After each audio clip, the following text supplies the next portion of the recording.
চট্টগ্রামের হালিশহরে কার চাপায় সাইকেল আরোহী নিহতের ঘটনায় চালক কলেজ শিক্ষার্থী তামিম হোসেনের ছিল না ড্রাইভিং লাইসেন্স। এসএসসি পাশের পর প্রাইভেট কারটি কিনে দেন তার ব্যবসায়ী বাবা। এরপর থেকেই সড়কে বেপরোয়া তামিম। এসবের ভিডিও আবার পোস্ট করত নিজের সামাজিক যোগাযোগ মাধ্যমে।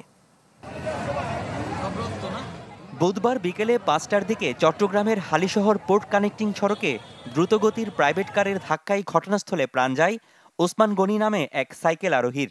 কারের চালক ছিল তামিম হোসেন নামে ১৯ বছরের এক কলেজ শিক্ষার্থী। নিহত ওসমান একটি ভবনের কেয়ারটেকারের কাজ করত। পুলিশের দাবি, বেপরোয়া গতিতে কার চালানোর কারণে ঘটে এই দুর্ঘটনা। এই সময় উত্তেজিত জনতা ধাওয়া দিয়ে তামিমকে আটকের পর মারধর করে। পরে তাকে উদ্ধার করে পুলিশ। তার কোনো ড্রাইভিং লাইসেন্স ছিল না বলে দাবি পুলিশের। জনগণের সহায়তা আসামি অ্যারেস্ট করছে, গাড়ি জব্দ করছি, লাশ পোস্টমর্টমের জন্য পাঠাইছি, অভিযোগ নিচ্ছি, মামলা রুজু হয়েছে, আসামি চালান পায়। আরেকটা তথ্য হচ্ছে তার লাইসেন্সও নাই। ঘটনাস্থলে এখনো পড়ে আছে রক্তের দাগ। স্থানীয়দের অভিযোগ, এসএসসির পর কারটি কিনে দেন তার ব্যবসায়ী বাবা এরশাদ হোসেন।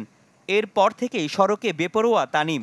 নিজের সামাজিক যোগাযোগ মাধ্যমে পোস্ট করা এক ভিডিওতে তার প্রমাণ মেলে।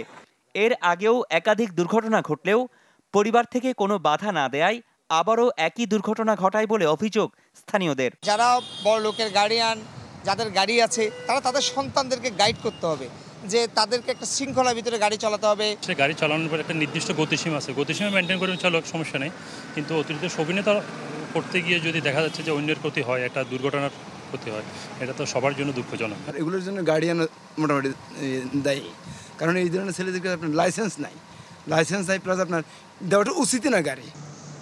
ঘটনাস্থল থেকে কয়েকশো গজ দূরে তামিমের বাসা, যদিও সেখানে পাওয়া যায়নি পরিবারের কাউকেই। ঘটনার পরপরই বাসা ছেড়ে গেছেন পরিবারের সব সদস্য। এই ঘটনায় সড়ক পরিবহন আইনে একটি মামলা দায়ের করেন নিহত ওসমানের মামা আব্দুল কাশেম। চান সুষ্ঠু বিচার। আমার কোনো টাকা পয়সা লই দেবো, এটা আমার কোনো প্রয়োজন নাই। বাংলাদেশে যে অপরাধ করছে ওই অপরাধে যে সাজাটা হয় আমরা ওই সাজাটা চাই।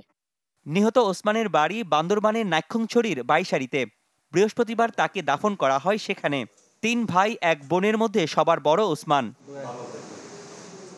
রনি দত্ত, চ্যানেল 24, চট্টগ্রাম।